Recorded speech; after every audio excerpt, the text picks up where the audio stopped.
for WebiWave, my brand new webinar service. I don't say this lightly, but it does sound kind of hypey, so let me go ahead and explain after I say it. Now, WebiWave is going to change how webinars are done. Now, if you'll go and look at the marketing for literally any other webinar service out there, I'm talking about live webinar services, not auto webinars or any of that kind of stuff. I'm talking about live webinars that make sales.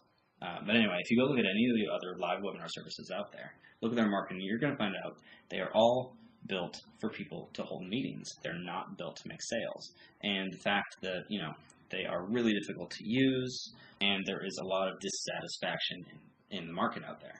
Go look up anything about GoToWebinar, go into any of the big Facebook groups, and you'll see people again and again and again posting about issue after issue after issue with these services, because they're not built for us. They're built for people who are corporate, people who sit in their office all day. When we use webinars, all we're doing is using them to sell. We need a simple solution. And this is a service that people are going to want to get in. People are paying $400+ a month for, tiny little rooms on GoToWebinar. I could go on and on and on about the problems with all these other services, but instead, why don't I just show you what WebiWave does best? Sell. So this is what people see when they first go to the webinar page. So for now, I have not started the webinar, so this is what they see. The training hasn't started yet, please. So all web-based, you don't have to worry about anything, completely hosted on, everything's taken care of on my end. All you have to do is fill in some fields, and that's it. So the page that you're creating, when it's created, it's spit out and it's being hosted on the purchaser hosting, or where's the hosting? It's hosted on WebiWave.com. Ah, interesting. This here you see we've got another field for the embed code. If you did not put it in before, this would be blank, and this is where you pop in your embed code for the Google Hangout or whatever. But keep in mind, this does not actually have to be a Hangout. You could use like an easy video player or just any YouTube video or whatever you want.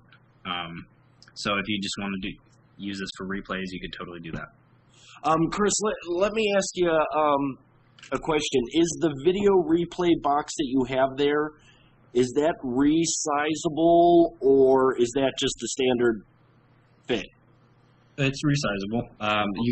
It's resizable as far as programming goes, but I don't have it built to resize.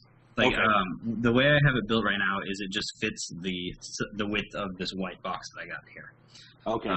However, if I were to make the box bigger or smaller, it would fit whatever. But I think the biggest thing, and one of the issues I've always had with GoToWebinar and stuff like that, is the fact that they don't let you send your users directly to the Buy Now page or whatever. Which I was never a huge fan of. They have to go and type in the URL or whatever. Right. That's not the case here. Watch this. So you can decide exactly when to drop that button. Like it's exactly. A click of a button. You don't have to program or time anything. You can just go, blip, there it is. Exactly. And I was just wondering, when you hit, your call to action, your buy button, people are going to have to scroll down. They're not going to actually see it just like pop in. You know what I mean? Oh, well, actually, when it first shows up, it'll actually force their screen to scroll down to it. Oh, well, shit. That answers that. That fixes that problem. No, that's because that's where, people going, well, I don't see the button. I don't see the button. Well, that's not going to happen here. Nice. There's like a 5-second delay between when you hit the button and it'll automatically show the button down at the bottom, and it'll force their screen to slide down to it. And how are you guys handling server stress? I mean, because there's actually very little server stress with this kind of stuff. Because really, I know. Yeah.